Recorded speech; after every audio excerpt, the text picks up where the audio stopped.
Hi, I'm Travis Christensen with Northwest Lyman College. Here in front of me, I have some examples of standard personal protective equipment that you and I use on the job every day. But not all of it's the same. Some of it's OSHA approved for work in our industry, while some of it isn't. So how do you tell the difference? Well, let's take a closer look. At first glance, these glasses seem similar. But as we look at the inside of the frames, we see that one is stamped with Z87, while the other is not. Z87 is the ANSI standard, which represents Z87.1, which is an OSHA requirement for safety glasses in our industry. If it has a stamp on it, it has undergone extensive impact testing. Since the other pair of glasses have no stamp at all, we have to conclude that they do not comply with OSHA regulations and are not safe to use on the job. Let's try another example. Here I have two hard hats. One is approved by OSHA for work in our industry, while the other is not. But how do you tell the difference?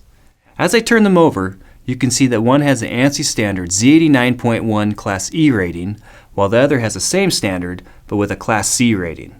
The Class E rating means that the hard hat is initially insulated for values up to 20 kV and is intended for accidental contact only, while the Class C rating means that it is conductive. So although these hard hats look very similar, they offer different levels of protection. Alright, let's move on to the work gloves.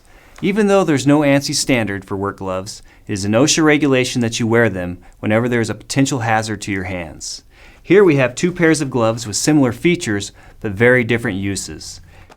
This pair of gloves is designed for general use only, while these leather protectors are used strictly over rubber insulated gloves. Now these leather protectors do not come with an ANSI stamp, but they do come from the manufacturer with a paper insert showing that they comply with the ASTM standard F696. This standard states that leather protectors are designed only for the protection of rubber insulating gloves. Using them in any other way could damage them or put your life at risk. With any kind of PPE, it's important to note that although it may meet OSHA regulations, improper care and abuse can void their safety rating. Therefore, it's always important to follow the manufacturer's recommendations and your company's safety rules with regards to care, usage, and replacement times. By now you understand how important it is that you make sure your PPE meets proper standards. Merely assuming that you're protected is not only dangerous for you, but your crew as well.